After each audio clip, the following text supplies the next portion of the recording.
औज़ुबिल्लाहि मिनश्शैतानिर्रजीम बिस्मिल्लाहिर्रहमानिर्रहीम। अस्सलाम वालेकुम नाज़रीन कराम, अशरफ आसमी एडवोकेट आपकी खिदमत में हाज़िर। लाखों करोड़ों दरूद नबी पाक सल्लल्लाहु अलैहि वसल्लम की ज़ात मुबारक पर। आपकी ज़ात मुबारक वजह तख्लीक़ कायनात है। नाज़रीन कराम, आज हम आपकी खिदमत में ऑनरेबल जस्टिस काजी फ़ायद ईसा साहब का एक फ़ैसला 2022 SCMR 1558 में जो नरेट किया गया है, आपकी खिदमत में पेश करेंगे। नाज़रीन इकराम, इसमें इंतकाल वरासत की मियाद समात और असूल रजामंदी के हवाले से बात की जाएगी। नाज़रीन इकराम, मोरस आला जलाल शाह 1963 में फौत हो गए और उनके जो वर्सा थे उसमें दो बेटे मुश्ताक अली शाह और सैयद अली शाह जो थे उनके वारिस थे, और तरके में 114 कनाल और 14 मरले ज़मीन उन्होंने छोड़ी। और ये जो विरासती हिस्सा था, इसको दिसंबर 1965 को म्यूटेशन नंबर 71 के ज़रिए दोनों बेटों यानी मुश्ताक शाह को भी और अली शाह को भी म्यूटेशन इनकी होगी, इंतकाल ज़मीन हो गया। इस इंतकाल के मुताबिक जलाल शाह के सिर्फ दो बेटे ही थे, लेकिन हकीकत आपको बताऊं ये थी कि जलाल शाह की एक बेटी गुलाम फातिमा भी थी, लेकिन वो अपने मरहूम बाप से पहले ही 1960 में फौत हुई थी। और गुलाम फातिमा की औलाद में 3 बेटियां, जिनमें उम्मत अल अजीज, अख्तर और सफदर बीबी शामिल थी। जलाल शाह की नवासी उम्मत अल अजीज यानी गुलाम फातिमा की बेटी ने 9 फरवरी 2008 को रेवेन्यू अथॉरिटी के पास मुस्लिम फैमिली लॉ ऑर्डिनेंस 1961 के सेक्शन 4 के तहत इंतकाल नंबर 71 की तस्सीह के लिए एक दरख्वास्त जमा करवाई, लेकिन रेवेन्यू अथॉरिटी ने इनकी दरख्वास्त को मुस्तरद कर दिया। जाहिर है कि वो फैमिली लॉ का जो ऑर्डिनेंस का सेक्शन 4 है, वो ये कहता है कि नवासी या पोता पोती जो है वो हिस्सा ले सकते हैं अगर उनका बाप या माँ, दादा या नाना की ज़िंदगी में बेशक फौत हो चुका हो। अब इस खातून ने अपनी माँ का जो हिस्सा था उसके लिए रेवेन्यू अथॉरिटी को दरख्वास्त दी कि जनाब ये जो म्यूटेशन हुई है जिसमें उसके 2 मामुओं को ही सिर्फ इंतकाल ज़मीन हुआ है, उसके अंदर अमेंडमेंट की जाए और हमें भी उसमें शामिल किया जाए, हम भी उनके कानूनी वारसान हैं। उम्मत अल अजीज गुलाम फातिमा की बेटी ने 2 फरवरी 2012 को सिविल जज की अदालत में जो है वो तनसीख इंतकाल नंबर 71 और दावा इस्तकरार हक जो है वो दायर कर दिया।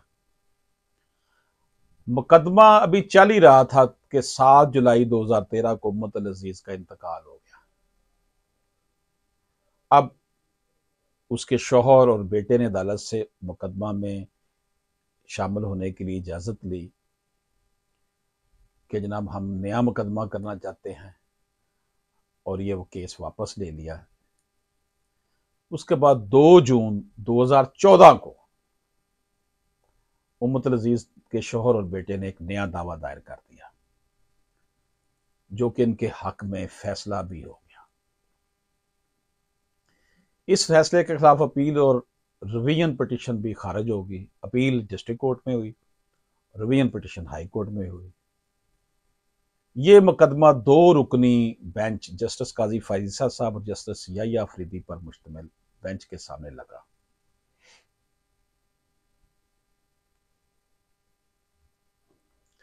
नाज़रीन इकराम, जलाल शाह का पहला बेटा मुश्ताक अली शाह 1989 में फौत हुआ था और उसके हिस्से की ज़मीन का इंतकाल इसके वर्सा के नाम हुआ था, लेकिन बाद में इनके वर्सा एक मिसबाउल हसन नाम के थे, तीसरे फरीक को अपनी ज़मीन बेचकर इनके हक में इंतकाल कर दिया। इनके वर्सान ने क्या किया, मिसबाह हसन एक तीसरे फरीक को अपनी ज़मीन बेचकर उसके हक में इंतकाल कर दिया। जलाल शाह का दूसरा बेटा सैयद अली शाह 1992 में फौत हुआ। इसके हिस्से की ज़मीन का इंतकाल भी इसके वर्सा के नाम हुआ था, लेकिन बाद में उसके वर्सा भी जो है उन्होंने कौसर अली शाह नाम के एक शख्स को ज़मीन बेची और वो भी उनका शरीक वारिस बन गया, यानी कि उस विरासत में से उसको बेच दी। और बाद में कौसर अली शाह नाम का ये वारिस अपने विरासती हिस्से समेत बैशुदा हिस्से को भी एक और फरीक तकी डेवलपर को बेचकर इंतकाल उनके नाम कर दिया। अब मैं आपको अर्ज करूं कि कौसर अली शाह जो था वो सैयद अली शाह जो था जलाल शाह का दूसरा बेटा, उसके वर्सा में भी शामिल था और कुछ ज़मीन उसकी विरासत में उसके नाम आ गई और कुछ ज़मीन उसने खरीद ली, जो बाद में उसने एक और फरीक तकी डेवलपर को बेच दी। अब आप ये ज़रा बात समझ लें कि जलाल शाह की जो ज़मीन थी उसके एक वारिस ने मिसबाह हसन को बेच दी और दूसरा जो उसका बेटा था अली शाह, उसके वारसान ने वो ज़मीन जो थी तकी डेवलपर को बेच दी। अब तकी डेवलपर ने यह ज़मीन हासिल करने के बाद वहां पर एक फातिमा वैली हाउसिंग के नाम से एक रिहायशी स्कीम का आगाज कर दिया। यह मनसूबा सीडीए से बाकायदा मंजूर होने की वजह से वहां पर 444 लोगों ने प्लाट्स भी ले लिए थे।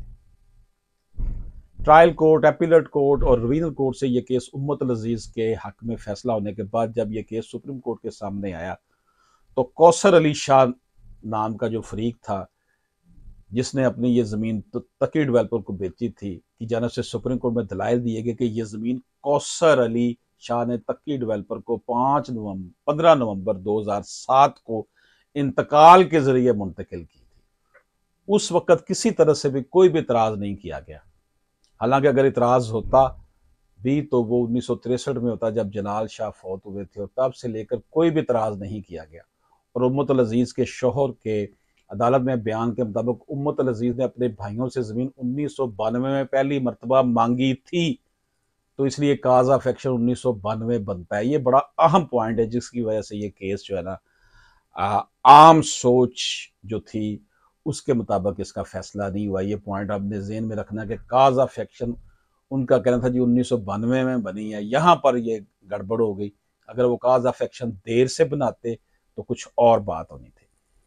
तो गोया कानून मियाद समात लिमिटेशन एक्ट के सेक्शन 191 के मुताबिक लिमिटेशन का अरसा इस केस में सिर्फ 3 साल है और दफा 120 के मुताबिक दावा इस्तकरार हक जब वो मलकियत के हवाले से तो इस सूरत में लिमिटेशन 6 साल है।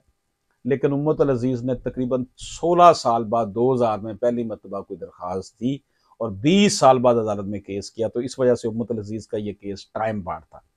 अब आपको पता ही है, आप लोग मेरे वीडियोस देखते रहते हैं, मैं गुफ्तगू करता रहता हूँ कि वरासती मामलात में लिमिटेशन नहीं होती, लेकिन यहाँ पर यह सूरत हाल है कि काज ऑफ एक्शन 1992 में क्रिएट कर ली गई थी। जब आपको पता चल गया कि आपके नाम ये ज़मीन नहीं है और आप इसके लिए किसी डिपार्टमेंट में जाना चाहिए आपको और आप नहीं गए, तो वहाँ पर फिर लिमिटेशन का मसला आ जाएगा। इस केस में भी कुछ सूरत हाल ऐसी ही बनी।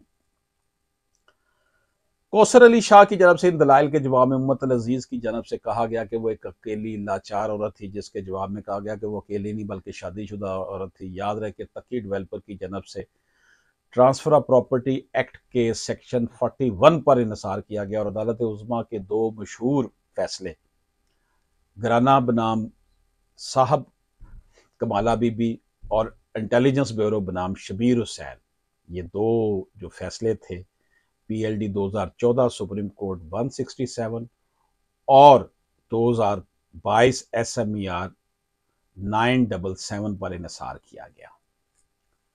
नाज़रीन कराम, दूसरी जानब रिस्पोंडेंट की जानब से ट्रायल कोर्ट, एपीलेट कोर्ट और रिवीजनल कोर्ट के फैसलों पर इनसार के साथ साथ ये भी नुकता उठाया गया कि वरासती मामलात में कोई लिमिटेशन नहीं होती और इसी नुकते के लिए सुप्रीम कोर्ट के मुख्तलिफ उन्होंने फैसलों का भी जो है वो उसका रेफरेंस दिया। नाज़रीन इकराम, फ्रीकैन के दलाइल सुने। सुप्रीम कोर्ट के फाजल जज मिस्टर जस्टिस काजी फैसा ने फैसले का आगाज जो ज़मीन का इंतकाल नंबर 71 था उससे किया और लिखा कि उम्मत अल अजीज़ की जानब से मंदरजा वाला इंतकाल को तकरीबन 45 साल बाद पहली मरतबा 2008 में रेवेन्यू अथॉरिटी के सामने चैलेंज किया गया था, जिन्होंने इस दरख्वास्त को मुस्तरद कर दिया और फिर अदालत ने अपने फैसले में रेवेन्यू अथॉरिटी के फैसले का एक पैराग्राफ नकल किया, जिसके मुताबिक रेवेन्यू अथॉरिटी लॉन्ग स्टैंडिंग इंतकालात में कोई तगय्युर या तब्दीली नहीं कर सकती। तो अदालत के रिकॉर्ड के मुताबिक पहली मरतबा 2008 में रेवेन्यू अथॉरिटी के सामने वो 71 नंबर इंतकाल जो था उसे चैलेंज किया गया। इस पैराग्राफ में ऑनरेबल जस्टिस साहब ने कहा कि उम्मत अल अजीज ने बजाय रेवेन्यू अथॉरिटी के इस फैसले को चैलेंज करने के दीवानी मुकदमा दायर किया। मुकदमे में मौजूद चंद खामियों की तरफ इशारा करने के बाद ऑनरेबल कोर्ट ने लिखा कि इन खामियों में पढ़ने के बजाय इस केस में हमारी नजर में अहम नकात ये हैं, जो कि क्या थे जी। जस्टिस साहब के मुताबिक इंतकाल वरासत में दो तरह के केसेस होते हैं, जिनमें एक ये कि जब कोई फरीक ये दावा करे कि इसके वरासती हिस्से को सिरे से तस्लीम ही नहीं किया गया और इसके हिस्से का इंतकाल का इंदराज भी नहीं हुआ, जबकि दूसरे केसेस ये होते हैं कि वारस खुद खामोश और बेकार बैठा रहे और इसकी जानब से तब तक कोई दावा नहीं किया जाता जब तक कि कोई तीसरा फरीक ना आए। तो ऐसे केसेस में मुतासरा फरीक के लिए ये साबित करना लाजमी है कि इसको वरासत से महरूम इसकी लाइलमी में किया गया। दूसरी बात इसके लिए भी ये साबित करना लाजमी है कि खरीदार और बेचने वाले के दरमियान कोई साजबाज हुई है। तीसरी बात यह कि इसके लिए यह भी साबित करना लाजमी है कि खरीदने वाले को इसके हक का पता था, लेकिन इसके बावजूद उसने ये जमीन खरीदी, जो मुश्तरी शारबाश वाला कॉन्सेप्ट है।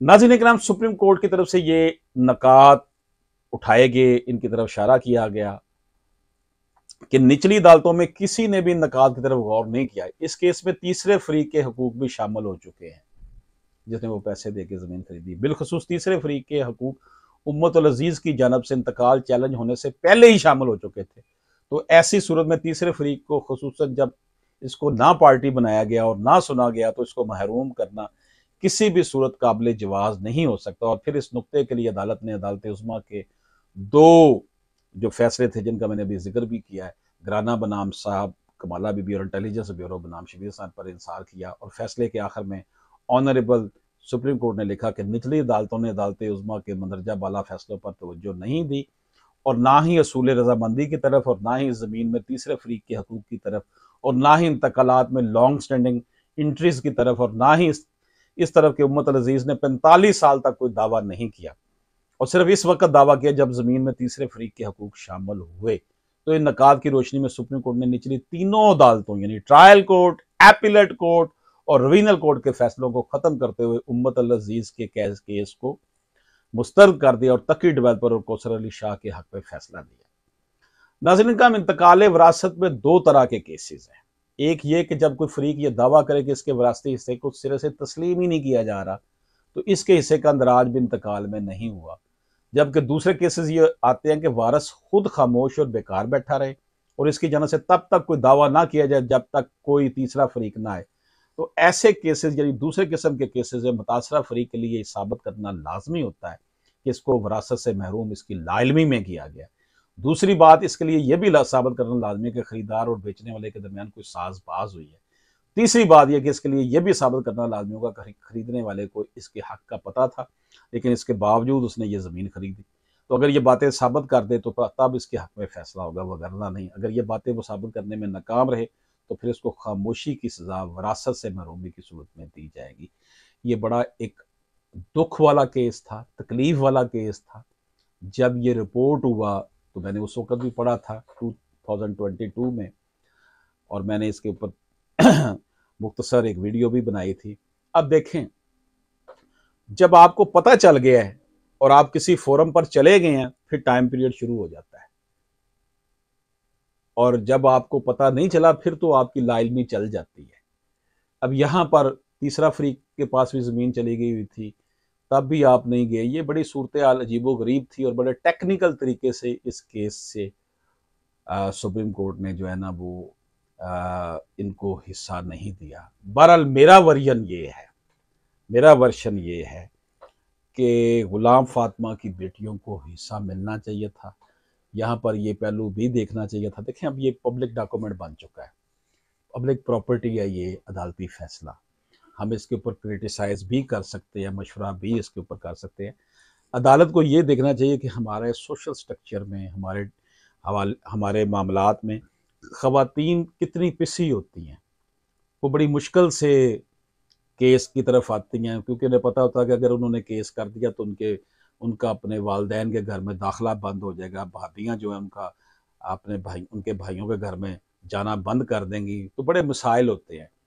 तो ये गलतियां भी इसके अंदर देखनी चाहिए थी। मेरे ख्याल में ये जो मैटर है, इसमें रिव्यू में उनको जाना चाहिए था, वो रिव्यू में जाते और इस हवाले से डेफिनेटली। लेकिन बहरहाल एनी हाउ ये एक बड़ा अहम केस था जो आपके सामने पेश किया। इसलिए जब आप वरासती हिस्से के लिए एक दफ़ा आवाज़ उठाते हैं, किसी फोरम पर आप चले जाते हैं, कहीं दरख्वास्त देते हैं पटवारी को या कहीं अदालत में केस जाते हैं, तो फिर उसके अंदर जुटे रहें। ये नहीं है कि आप हार के बैठ जाए, फिर 2 साल बाद शुरू कर दें, फिर हार के बैठ, फिर कहे अच्छा बाद में कर लेंगे। ऐसा नहीं होता। एक दफ़ा अगर शुरू कर दिया फिर आपका टाइम लिमिट शुरू हो जाएगा। अशरफ आसमी एडवोकेट को इजाज़त दीजिए। अल्लाह हाफिज़। अशरफ आसमी एडवोकेट से रब्ता करने के लिए 0300426227 व्हाट्सएप पर वॉइस मैसेज कीजिए।